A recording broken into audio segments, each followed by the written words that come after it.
Frustrated to say the least, Houstonian Ray Thomas gave us a call looking for help. They've been taking my income tax. Thomas claims he's a victim of mistaken paternity. In 1986, a woman he was dating had a baby and told Thomas it was his. In fact, he thought so too, until The resemblance, the looks. the little girl's hair started to turn red. Thomas says he went to court numerous times trying to clear things up, but he told us the judge wouldn't hear it.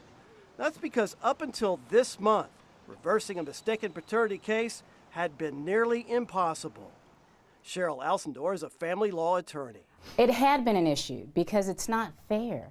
On one hand, DNA can clear a defendant of a crime years later, but it didn't seem to be fair to not be able to clear a man, quote unquote, clear a man of paternity. But times are changing. This year, the Texas legislature unanimously voted to change the law. It is already on the books. DNA proof can reverse parental rights. Now, with the passing of this law, a man who's not the father can now sort of be free of that title. But we learned the new legislation will not help Thomas because his case is old and the courts are looking not backwards but forward.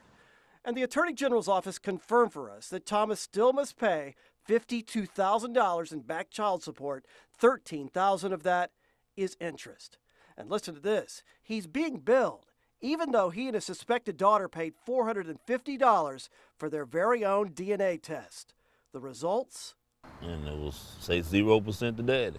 Thomas took the DNA results to court, but the judge, he says, wouldn't accept it. I don't even understand. The judge can just give you a baby that ain't yours. He doesn't understand how the state of Texas can still take part of every one of his paychecks. Jeff McShane, KHOU 11 News.